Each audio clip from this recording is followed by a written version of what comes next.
Acho que para começar, vale mais a pena a gente começar de repente com um panorama geral, porque, né, da gente tá tendo que mudar essa forma de pensar e cada vez mais falar de saúde, né, e falar de uma medicina, né, mais integrada, ou muitas vezes chamada, né, dentro do campo funcional, né, ou integrativa, né, tem muitos nomes aí, né, coisas mais antigas como termos complementar ou alternativa.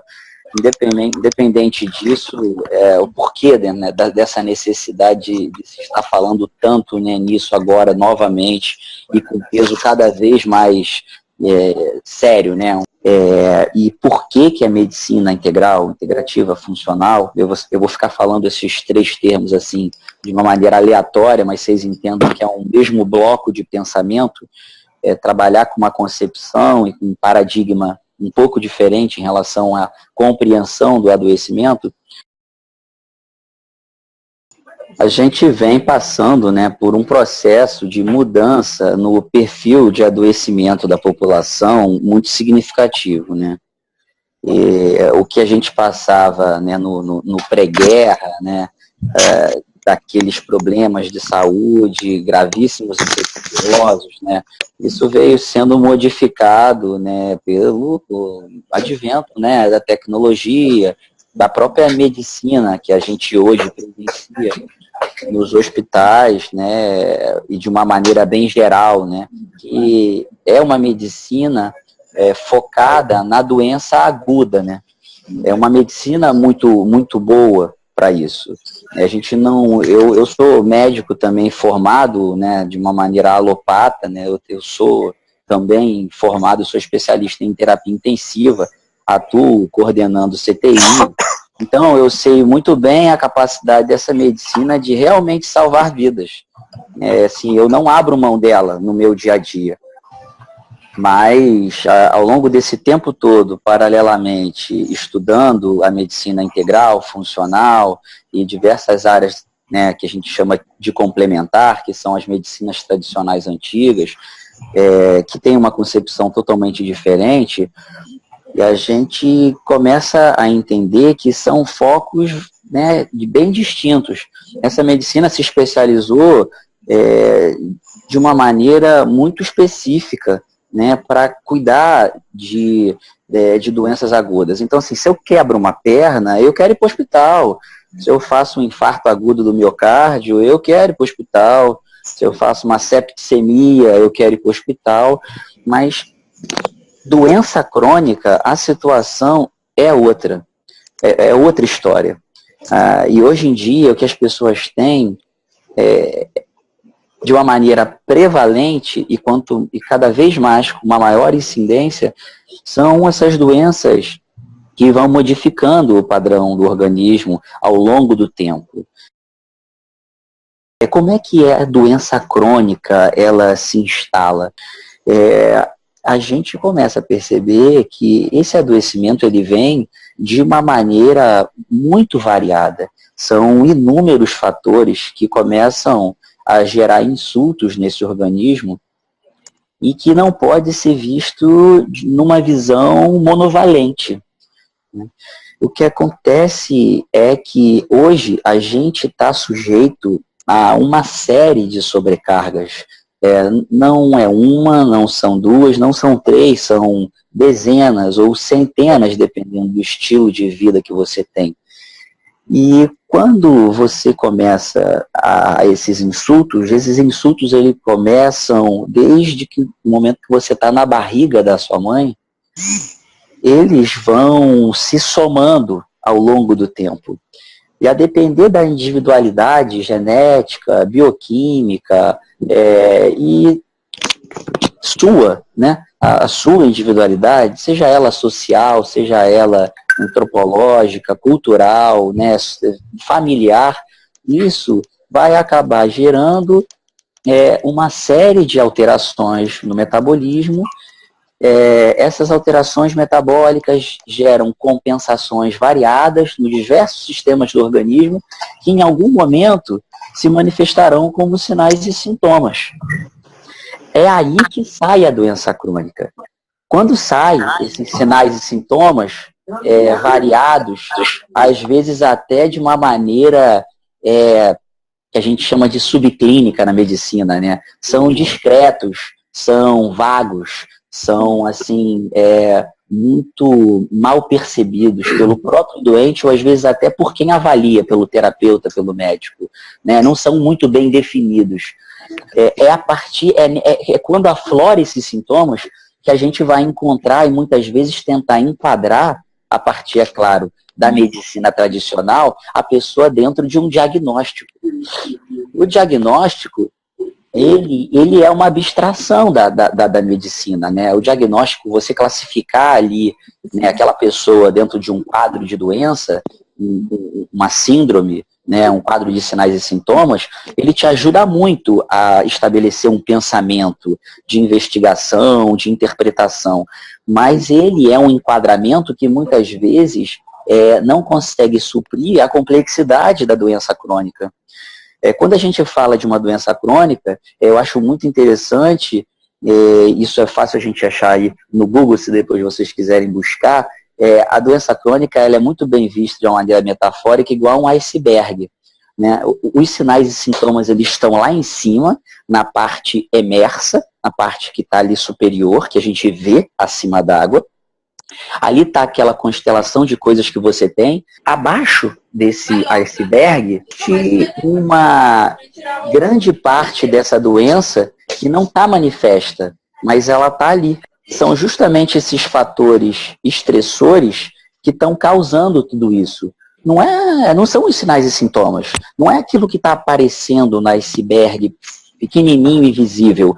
80% dessa doença são modificações metabólicas compensadas pelo organismo que já estão instaladas há bastante tempo e que ninguém está vendo. E é só a partir de um pensamento funcional que você consegue estabelecer uma forma de tentar resolver esses problemas.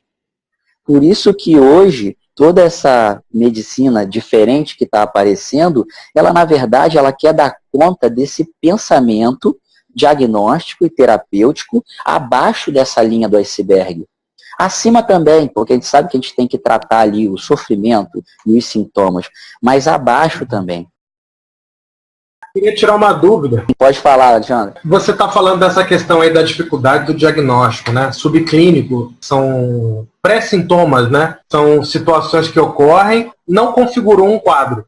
Mas, se você for aprofundar e olhar com outros tipos de parâmetro, esse parâmetro único que você sempre fala, né? Você alargar essa análise, você chega a um pré-diagnóstico, né? É isso que você quer dizer. Ainda que não seja observável clinicamente, mas já há indicadores de que aquilo está indo mal, é isso?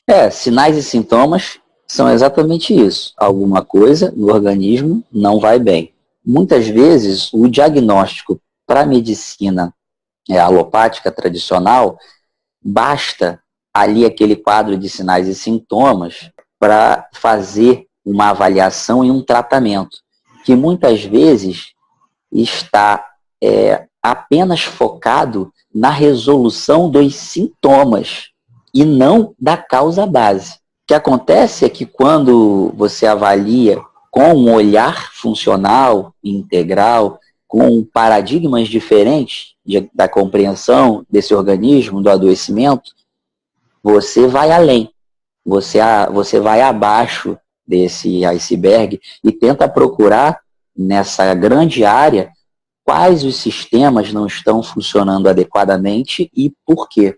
E aí a gente abre todo o leque do estilo de vida, da genética, do estresse, né, das relações, né, da espiritualidade, que está imerso abaixo disso, e essa sopa, né, vamos dizer, de informações interligadas, elas são elas, na verdade, que estão sendo a gênese desse processo. Fica, claro, muito mais difícil e complexo tratar, porque você só vai tratar de uma maneira individualizada, mas você consegue ir na causa do problema.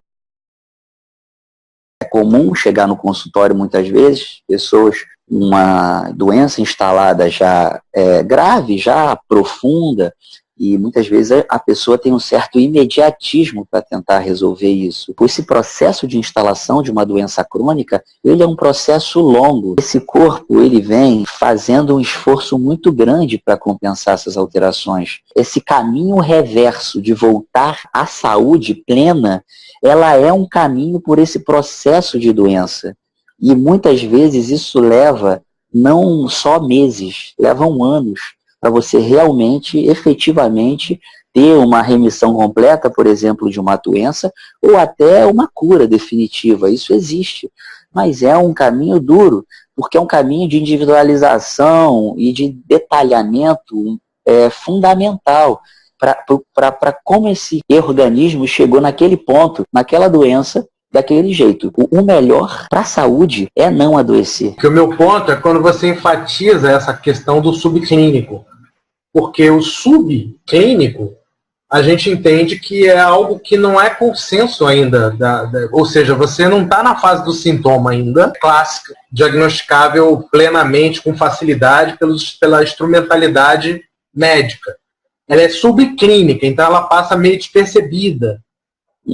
Mas já é algo crônico, já é um inchaço, já são efeitos que eventualmente ainda não geraram doença, mas já estão na fase do desequilíbrio, da descompensação. E isso não é doença, mas é alguma outra coisa que precisa, em termos de promoção, ser resolvida, para encurtar essa curva aí de resultado que você está colocando. Para que o cara espera chegar ao fim da linha, se ele pode começar antes, né? Mas para ele começar antes, como o diagnóstico é subclínico, acho que daí advém uma certa dificuldade, não?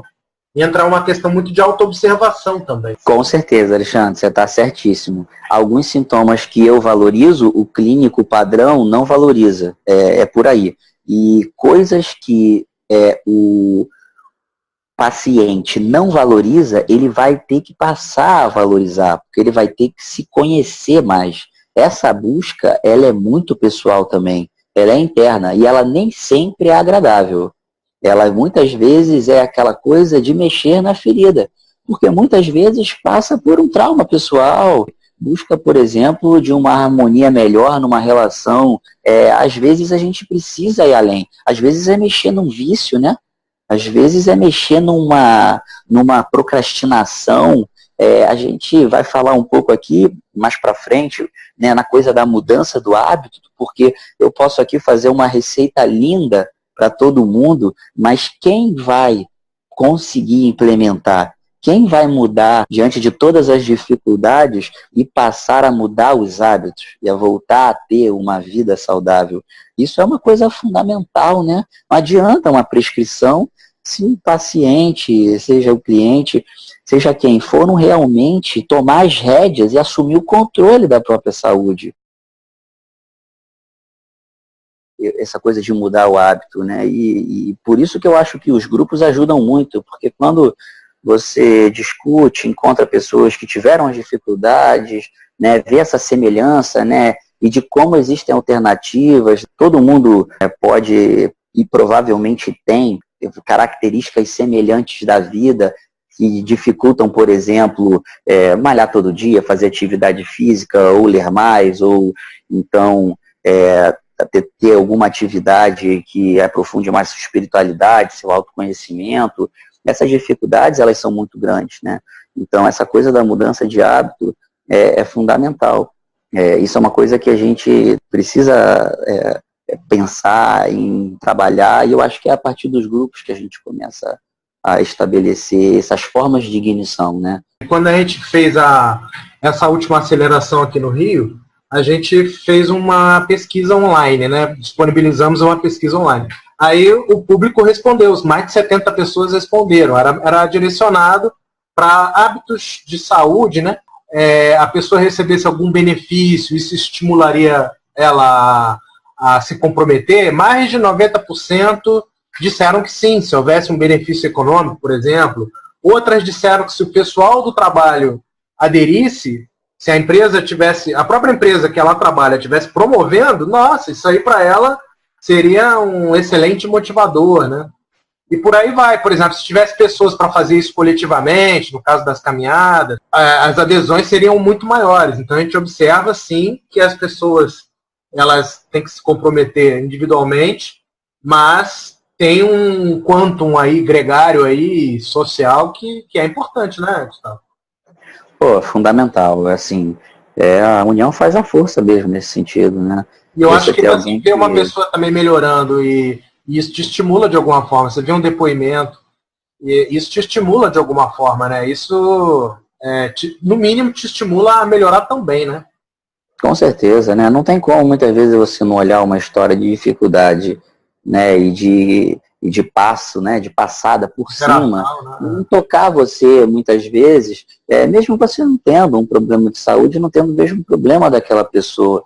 Isso bate na psicologia comportamental, né? Isso é uma coisa muito óbvia, né? A gente já tem pesquisa sobre isso, né? Você conseguir mostrar para aquela pessoa, contando um exemplo de uma vida normal, né, de uma pessoa, né, normal, um ser humano que passou por aquela dificuldade e conseguiu aquele resultado, sem dúvida nenhuma vai te tocar de alguma maneira, né?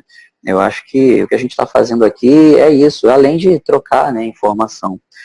O adoecimento hoje em dia, ele precisa ser lidado de uma maneira diferente, com uma compreensão um pouco diferente, mas olhando para o organismo humano, assim, também de uma maneira diferente, entendendo que ele pode ser tratado do ponto de vista agudo, não tem problema nenhum, mas sabendo que há uma limitação nessa capacidade curativa ou terapêutica de você buscar apenas esse foco no agudo, no sinal, no sintoma, em desaparecer com aquilo que o organismo aflorou, achando que apagando, abafando, né, calando a boca do organismo, está tudo resolvido.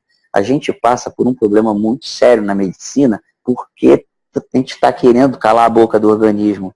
Mas esse é um organismo muito complexo e muito bem elaborado. Foi construído, modulado durante milhões de anos. Né? A gente está preparado para uma série de coisas, mas para outras coisas não. Então não há como não buscar dentro dessa nova compreensão do adoecimento, a pergunta, né, o que é ter saúde, né? Como a gente tem saúde? Esse organismo, como é que ele vai, ele está no seu ponto máximo, né? Na sua melhor performance? Porque para isso a gente precisa entender o organismo com um olho um pouco diferente e muitas vezes atuar de uma maneira mais subsidiária, né, de dar suporte à medicina, tanto as tradicionais antigas, como a tibetana, a chinesa, a indiana, como as novas funcionais integrais, que, na verdade, beberam muito nos sistemas médicos antigos, eles têm uma visão muito mais suportiva do organismo e acaba fazendo uma análise muito mais minuciosa dos seus mecanismos de funcionamento, sejam eles físicos, biofísicos, químicos, bioquímicos, né, sistêmicos. A gente acaba por ter uma visão muito mais ampla de como o organismo vai adoecer, de como o organismo pode melhorar. Porque nada mais do que a gente faz na medicina integrativa é utilizar artifício terapêutico para dar força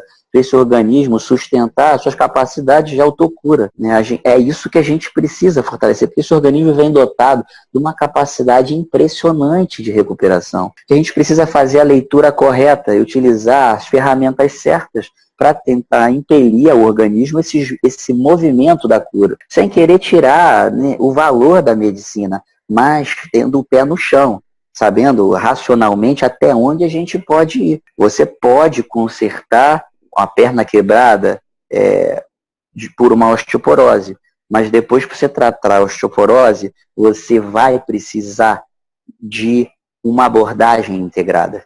É isso que eu estou querendo dizer. A gente não vai deixar a perna quebrada da pessoa, né? É ter bom senso também, mas é também ir a fundo na situação. A osteoporose, por exemplo, ela pode não ser tratada só do ponto de vista farmacológico, né?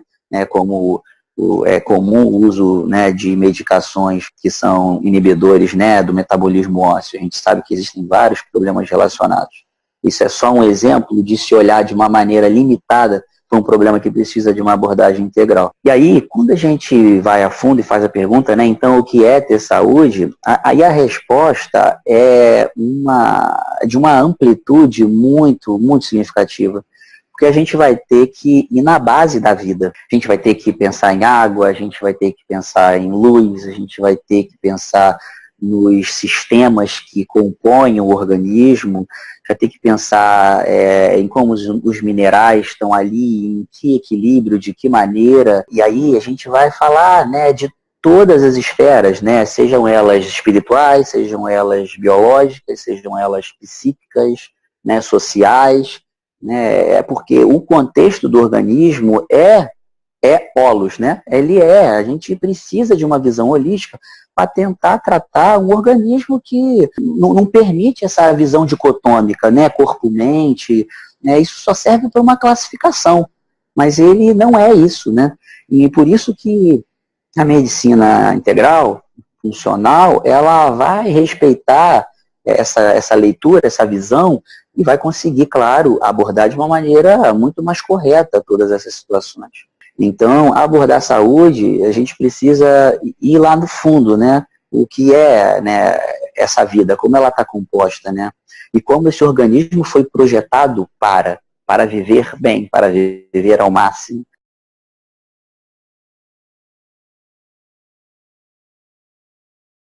A gente acaba caindo, obviamente, nos pilares básicos de uma boa alimentação, né?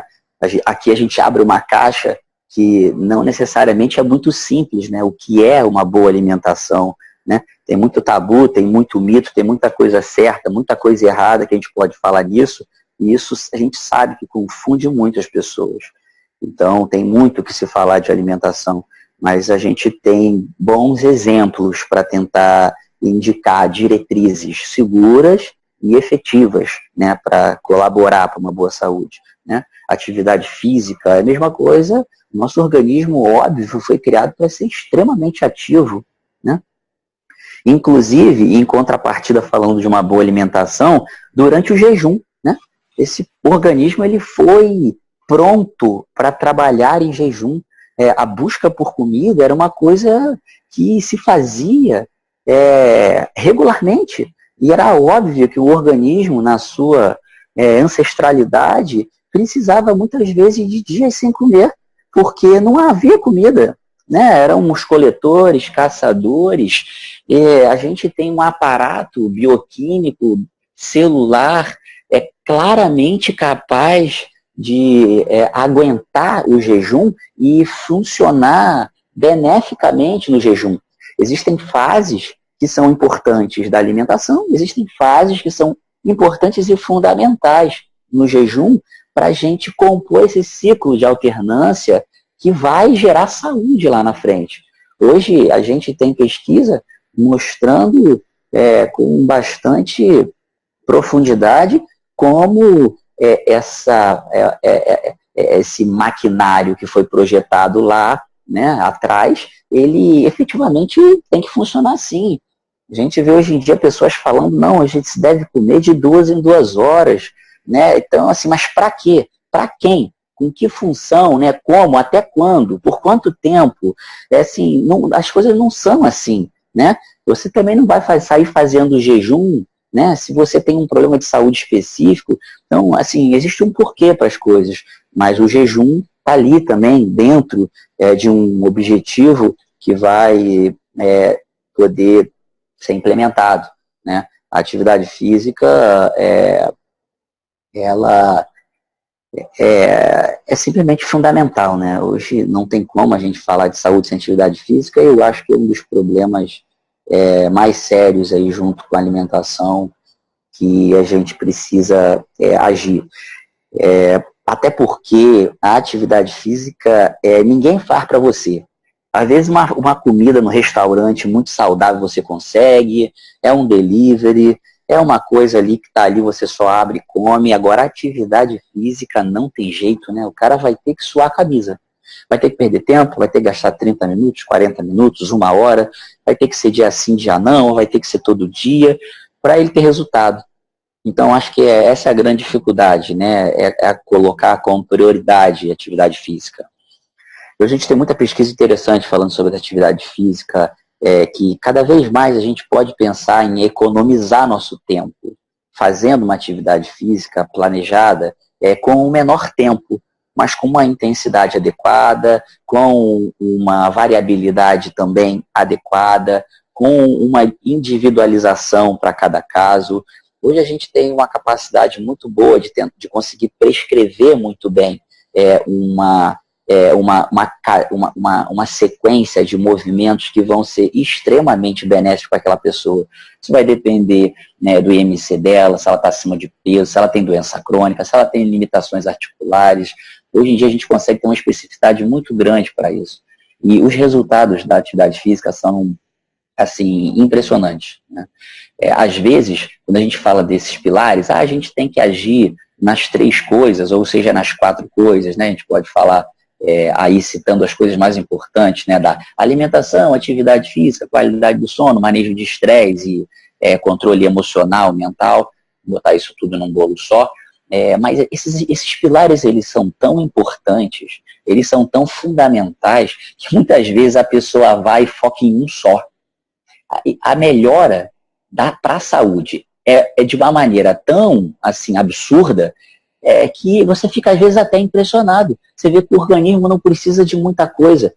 Se mexer em um pilar desse, claro, de uma maneira positiva, né, de um tal sinergismo com os outros pilares, porque você começa a fazer atividade física, por exemplo, o cérebro funciona melhor, você começa a produzir mais hormônio do crescimento e hormônios androgênicos, o cérebro começa a ter mais garra, mais comportamento de adequação, e você começa a querer ir mais além, e você passa a querer observar melhor uma comida mais saudável, você vai numa informação que aquilo ali te alimenta melhor, e é impressionante, uma coisa puxa a outra, é uma coisa em cadeia. O organismo, ele funciona assim, né? A gente tem uma capacidade de agrupar esses atributos, essas forças, isso gerar uma força motriz ainda muito maior, que daqui a pouco caminha sozinho.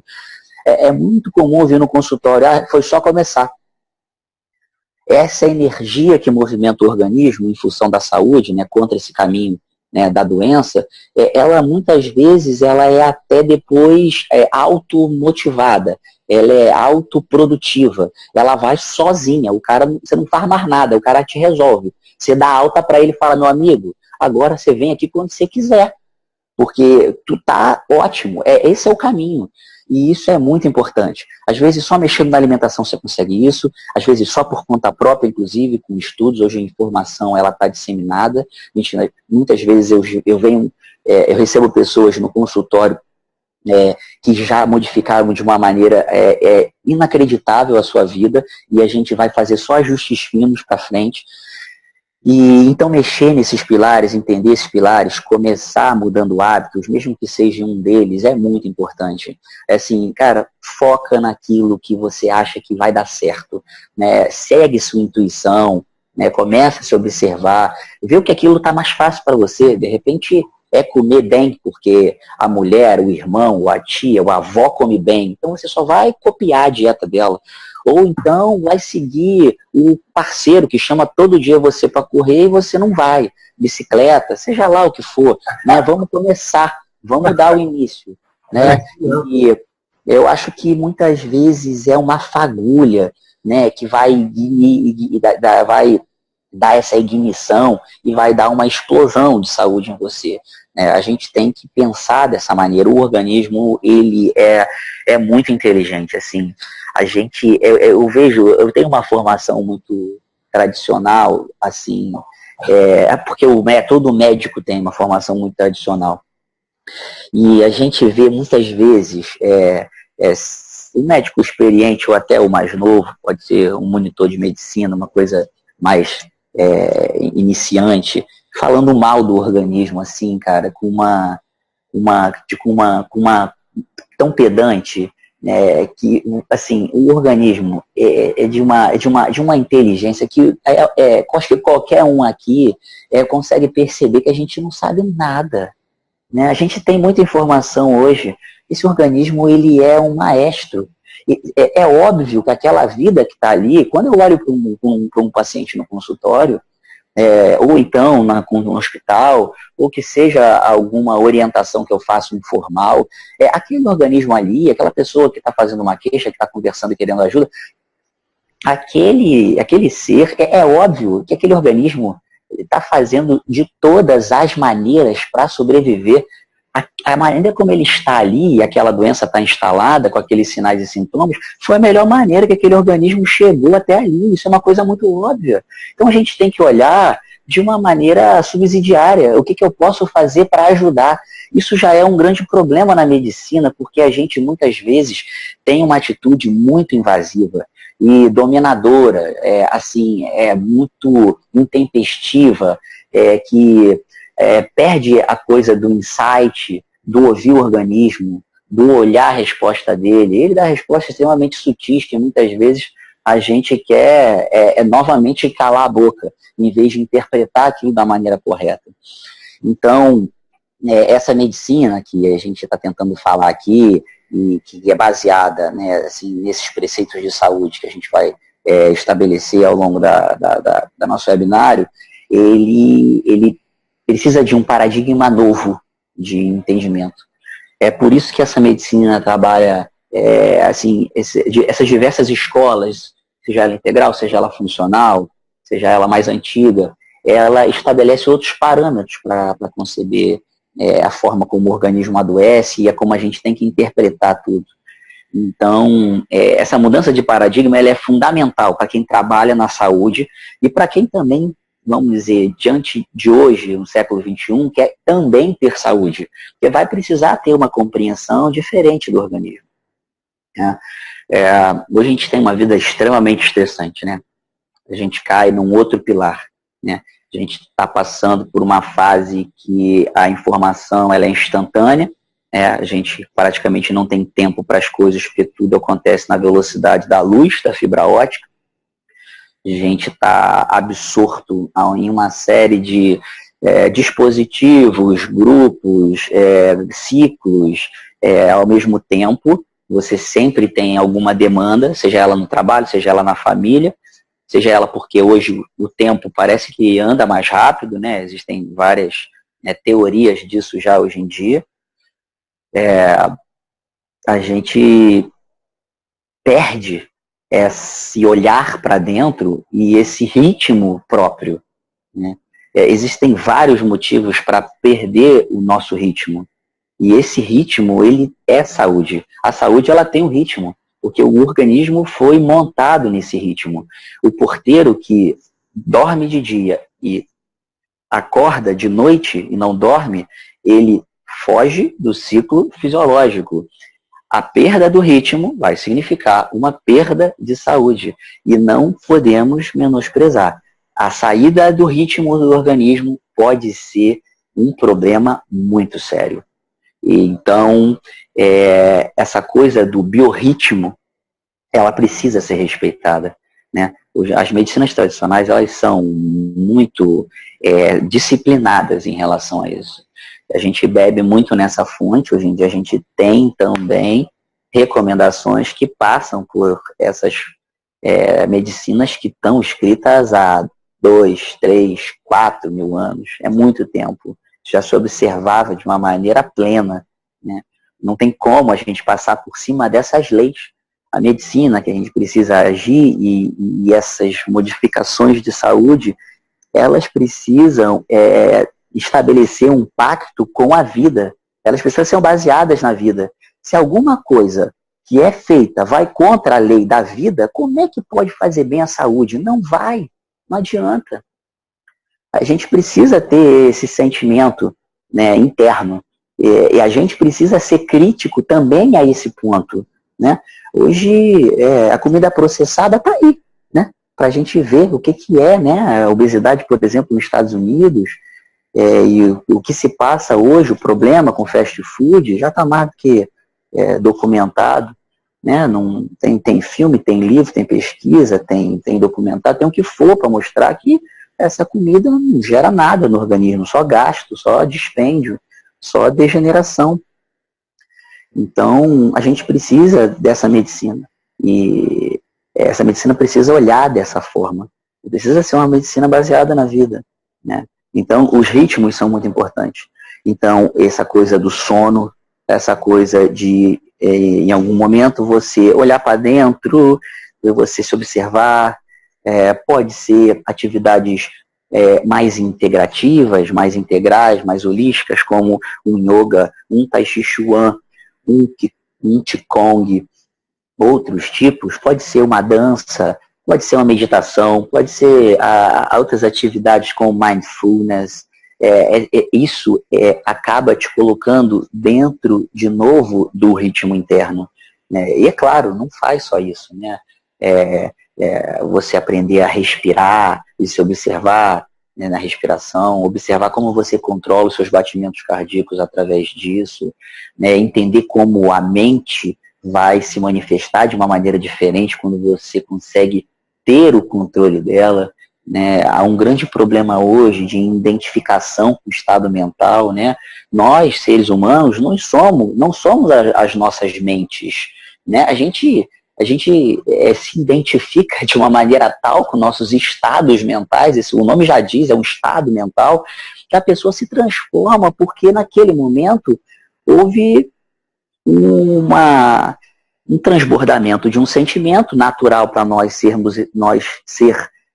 seres emocionais, né? E a pessoa vira o bicho, né? Independente de que forma, porque ela não consegue controlar aquilo, né? Só com esses tipos de ferramenta você começa a se autoanalisar, fazer uma autopsicologia, ferramentas de autoconhecimento que vão trazer esse mergulho para dentro. A saúde também é essa busca interior, né? É uma forma de estabelecer propósitos, né? Aí a gente já entra um pouco na coisa do pilar, né, espiritual, experiencial, é mais profundo, mas por que não?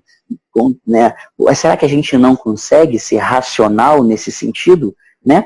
Estabelecer protocolos, assim, né? Regras bem definidas para conseguir se olhar para dentro? A gente sabe que vai ser muito individual. Tem gente que vai começar pelo mindfulness e do que a meditação. Tem gente que vai preferir começar no yoga. Tem gente que vai conseguir fazer tudo junto, né? Então, a gente precisa olhar dessa maneira, né? Tem muita coisa interessante, mas a gente, começando pelos pilares, e começando por aquilo que te afeiçoa mais, permitindo que você compreenda e aceite os seus insights pessoais, porque o corpo, ele dá o caminho. Esse organismo, ele está nessa busca. A gente, na verdade, está muito desconectado, muito desconectado. É preciso uma rotina diária para se reconectar. Essa conexão, ela é tanto interna quanto externa, né? No Japão, há mais de 20 anos, existe um tratamento complementar que é contato com a natureza. Descalço. In natura. Pode ser num barro molhado, pode ser na grama, pode ser na cachoeira, pode ser o famoso abraçar a árvore. As pessoas menosprezam isso. Tem um cardiologista que chama Stephen Sinatra, que ele tem um livro interessantíssimo que chama Aterramento em português, mas que não está traduzido ainda, que chama Earthening, né, de aterramento em inglês, que ele mede os marcadores inflamatórios do organismo antes e depois do aterramento, né? E eles abaixam, né? Por quê? Porque o organismo foi projetado para o contato com o solo da terra. É o grande fio terra desse organismo. É o grande equilibrador do potencial elétrico. A gente precisa parar de ter um melindre de falar do paradigma energético desse organismo. Somos seres multidimensionais. A gente precisa ter certeza disso. né? O pessoal da física já fala isso há muito tempo e a gente ainda não conseguiu botar isso de uma maneira sistemática na medicina. É óbvio que a gente precisa entender isso, né? Isso tem fórmula para calcular, né? Quando a gente bota o pé na água do mar, que a gente fala, nossa, mas aquela caminhada foi uma beleza ali na beirinha da praia. É claro, meu amigo, né? Um autocondutor elétrico, você a semana inteira estressado, em ambiente isolado, com a sola do sapato, com carpete, com madeira, com porta, com ambiente eletrônico altamente, né, invasivo, porque a gente não enxerga, mas é rede de Wi-Fi, rádio, para tudo quanto é lado cruzando a gente. Aí você vai dar aquela caminhada na praia e fala, meu Deus, mas eu estou muito leve. Será que isso, né, isso aí é mito? Não, mas é claro que não, é físico. Né? Então, às vezes, são coisas simples que a gente tem que implementar e muda a nossa saúde de uma maneira absurda. Né? E às vezes falta uma explicação, falta às vezes a gente encontrar um livro legal, um profissional ou até um leigo que te chame para uma informação que vai ser o estopim da mudança para a saúde. Né? A gente precisa buscar uma vida mais natural. Isso é uma coisa muito óbvia, né? Do jeito que está hoje em dia, às vezes, né, isso é comum no meu trabalho, né, assim, de consultório, onde eu consigo fazer uma análise muito refinada da vida e do dia a dia da pessoa, de uma maneira demorada, bem elaborada, aprofundada. As pessoas, elas estão imersas numa rotina e num dia a dia que esse organismo não dá conta, não tem como. Ela come porcaria de manhã, ela está num ambiente totalmente insalubre, ela tem relações tóxicas, ela come toda hora sua porcaria, e o organismo não tem alívio para nada. E aí, muitas vezes, ela ainda tem coisas mais sérias, podem ser vícios, muitas vezes, até que ela nem mesmo percebe. Então, coisas básicas, muitas vezes, como pode ser um tabagismo, pode ser o alcoolismo, pode ser, muitas vezes, outras drogas recreativas, elas estão colocando esse organismo aí, minando, né, as suas energias. Né? Esse organismo ele tem uma reserva. E trabalhar com esses pilares, inclusive, oferece uma reserva muito grande para esse organismo. Então, é óbvio que o esportista fumante ele vai ter melhor saúde que o esportista não fumante, que o fumante não esportista, né? O sedentário. Né? Porque não estou falando, claro, para ninguém fumar e fazer esporte, pelo amor de Deus, né? Mas, assim, é óbvio, né? Porque o esportista, ele tem uma reserva muito maior. Esse organismo, ele está trabalhando nos seus processos de reparo e recuperação.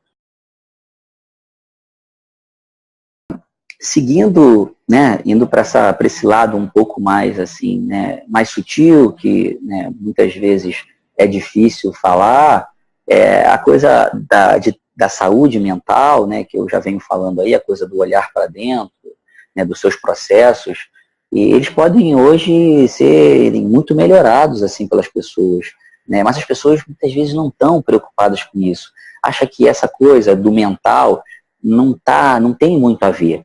E isso a gente sabe que tem. Né? Hoje a gente sabe que as doenças mentais, o diagnóstico delas, elas são muito pioradas pelo mau estilo de vida e são muito melhoradas pelos bons estilos de vida. Existem estudos interessantes mostrando isso, inclusive mostrando que esse tipo de adoecimento crônico, os transtornos mentais, podem ser depressivos, ansiosos, existem até algumas teorias muito interessantes de doenças mais graves, como a esquizofrenia, que estão extremamente ligados a doenças relacionadas ao intestino. E é óbvio, é um grande campo, né, de problema diante da alimentação que a gente vem fazendo. Né? E hoje a informação em saúde, né, que é o que a gente está fazendo aqui, ela é muito difundida, né? A gente sabe que tem muito lixo, a gente sabe que tem muita notícia dúbia né? A gente sabe que tem dois caminhos para cada coisa.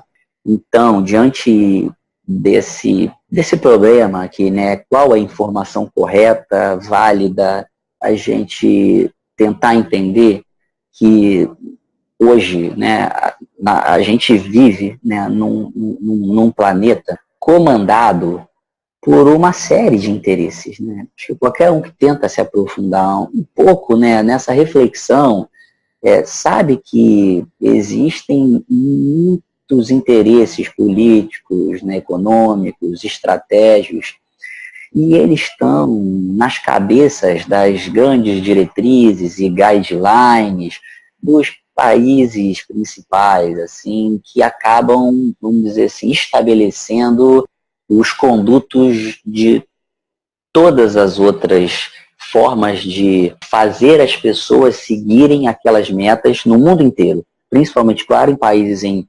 desenvolvimento e nos subdesenvolvidos. Então, ter uma visão crítica em relação à informação é fundamental. Buscar fontes idôneas também. Isso até eu falo diante daqui do webinário que a gente está fazendo, busque, diante daquilo que eu expus hoje para vocês, essas informações. Vejam que o Dr. Gustavo Varela falou, tentem vocês terem a crítica e sentirem esse conhecimento. Qual é a outra vertente de pensamento dele? A qual eu concordo mais? A gente está vivendo hoje uma desmistificação e uma quebra de tabus importante na medicina. Assim, eu como médico, eu vejo uma mudança muito importante. É uma disciplina que a gente estuda, a história da medicina, é uma coisa que eu gosto muito e que eu estudo, né, por vezes, busco nessas fontes. Revistas hoje extremamente renomadas, ditas por nós médicos, indexadas de alto impacto científico, né, e que são aquelas que, quando sai o artigo, você ajoelha, lê e fala amém. Elas, há poucos anos atrás, estavam fazendo propagandas de cigarro, falando que o cigarro faz uma série de coisas com o seu comportamento, vai te transformar, né, numa pessoa ativa, viril. As propagandas de cigarro não são à toa, né? Existem seriados interessantes falando no início do marketing dos Estados Unidos, que vocês podem ver no Netflix, mostrando justamente como é que foi a quebra, né, dessa informação de que foi descoberto que o cigarro levava a câncer e a doença do coração, e num momento onde bombava o marketing para o cigarro, inclusive nas revistas médicas. Então, assim, vamos ser críticos. Será que é só porque a Sociedade Brasileira de Cardiologia botou um selo na margarina, você vai comer? Será que realmente faz bem à saúde? A margarina é um lindo exemplo. Hoje em dia, ela é, assim, um ícone da gordura trans, né? É o que há de maior veneno na dieta, né? Que a gente podia colocar outros, né? Mas, assim, ele está ali. Quem não conheceu aquele pote de Becel com aquele selo, né, SBC, Sociedade Brasileira de Cardiologia? A gente tem muito, muito, muito viés. Tem estudos falando de estudos em ciência, falando que os grandes estudos de peso, esses de altíssimo impacto, têm um viés absurdo de veiculação científica. Hoje em dia, não há como você ler um artigo e tentar procurar nos autores se há algum conflito de interesse com empresa farmacêutica. Hoje você vai num congresso e ele fala, tenho ou não tenho conflito, porque você tem que partir desse princípio. Então, assim, o viés da informação para a saúde é fundamental. Você pode, por acaso, deixar de comer óleo de coco para comer margarina, porque lê um artigo do American Heart, e você pode deixar de comer margarina para comer óleo de coco por causa de um artigo num blog de saúde. Então, busquem fontes boas de informação que vocês confiem. E isso, claro, passa por ter uma rede, por essa rede te veicular coisas, por, né, você buscar por conta própria, né, correr atrás dessa informação. Hoje em dia a curadoria tem muito valor, né? Com certeza, com certeza. A ideia até de ter uma plataforma também, aproveitando aqui já para agradecer o que você trouxe para a gente hoje, né? Eu acho espetacular quando a pessoa consegue colocar para fora, né? Colocar em termos de esclarecimento de opinião as informações como elas são, né? Falar livremente dos problemas, entendeu? A medicina tem o seu lado muito positivo, ligado a emergenciais e etc. Mas não é por isso que deixa de ter os seus interesses, a Big Pharma, que não é um nome que nem eu criei, nem você criou, mas está posto, né? E a gente sabe, a gente estuda. Agora isso está mudando, né? Então a gente vê que é uma construção individual, como você falou, todo mundo faz dever de casa, estuda, mas também coletiva pela curadoria, né? A gente até já aproveita e já te faz o convite, que você é um cara que consegue falar uma informação complexa de uma forma inteligível nos seus pilares. Você consegue traduzir e desfragmentar o braço, o pâncreas, ou não sei o que, não sei o que. Você consegue desfragmentar isso de alguma forma e colocar no sentido comportamental, né? Ó, esse é o comportamento legal, interessante, vai te gerar efeito isso, múltiplos efeitos positivos. Isso é uma coisa boa, viu, Varela? Talvez isso é uma coisa que com certeza você pode contribuir bastante, trazer informações, trazer artigos, como você falou. Olha, um olho na ciência, o outro olho no blog. O outro olho naquilo que está acontecendo agora, que também às vezes é fruto da experiência, né? Dos depoimentos de pessoas que estão revertendo quadros que antigamente eram tabus, né? Como o Alzheimer. Recentemente o Léo Ribeiro falou do Alzheimer. E é por aí. Então a gente tem que estar sempre atualizado, né?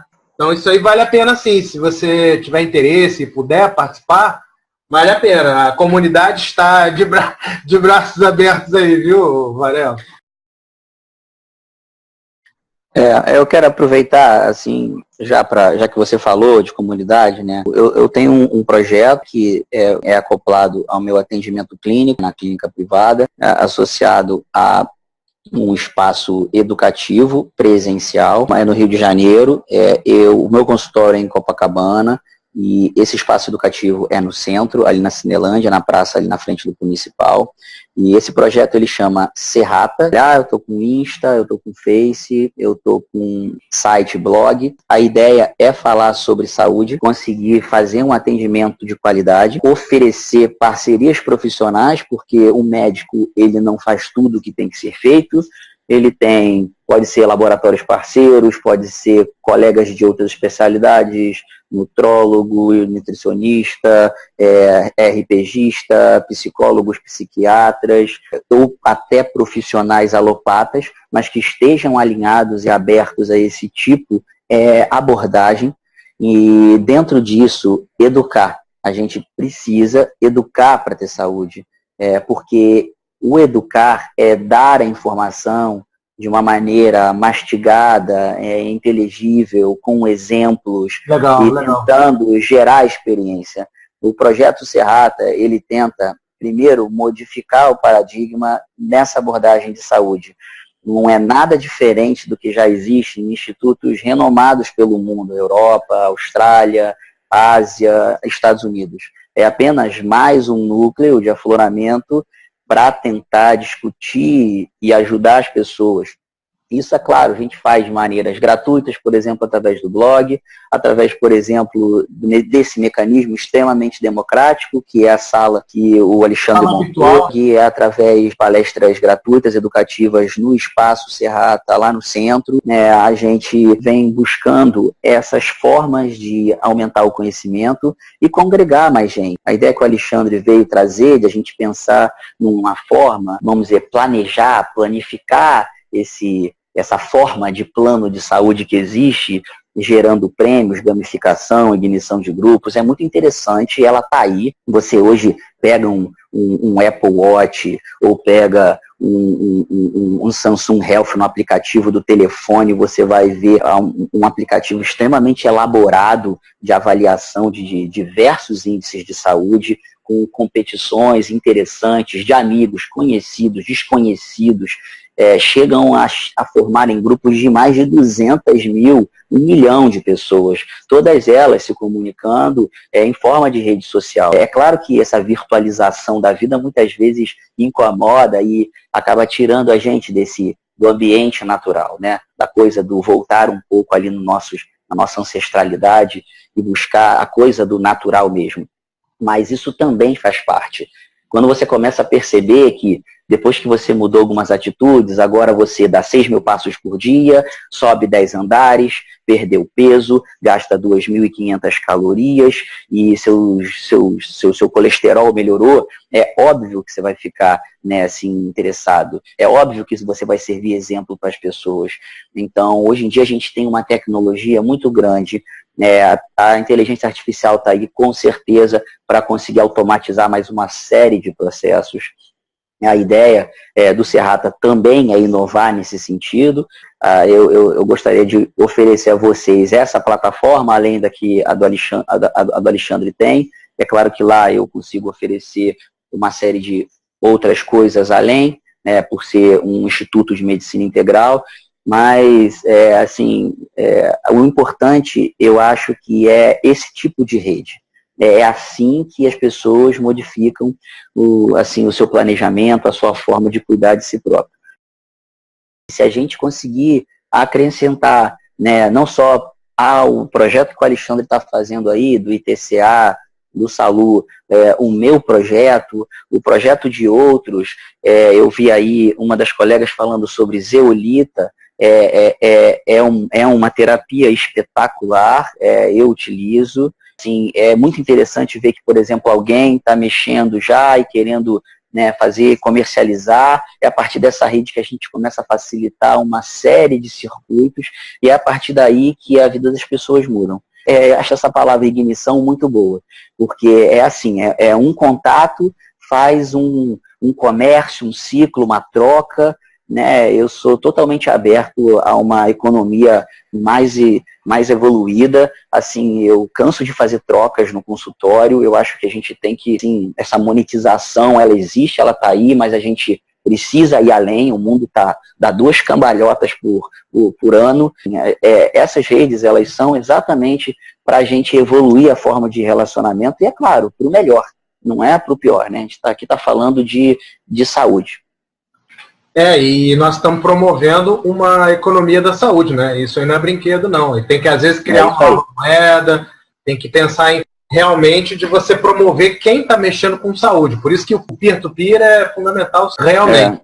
Eu até deixo aberto aqui, esse projeto esse projeto que eu tenho, né, que é o Instituto Serrata, ele está, assim, totalmente aberto a pessoas que queiram somar, sejam como parceiros, sejam como projetos, seja como qualquer tipo de ajuda. Eu venho já abertamente procurando pessoas dentro da área de TI, dentro da área de engenharia, dentro da áreas que não é tão longe, vamos dizer assim, longe que eu quero dizer, né, da nossa formação básica, né, biológicas, né, ou humanas, né, porque eu acho que é a partir dessa união que ideias totalmente disruptivas aparecem e que podem sanar problemas sociais, problemas de saúde, problemas inclusive financeiros para cada um, né? Por que não? A gente tem que fazer o valor circular. A riqueza, ela abunda. A gente precisa, essa troca, ela precisa circular. É a partir disso que a gente vai modificar esse plano, né, vamos dizer, de saúde, entre aspas, que hoje em dia está aí para a gente gastar um monte de dinheiro e que só cabe às doenças, só entende disso. A partir daí que a gente vai ter que mudar o paradigma. Eu tenho certeza que esse movimento é um movimento social. Eu não sei se esse movimento vai vir da alta cúpula das grandes instituições, porque ali estão os maiores vieses de interesse.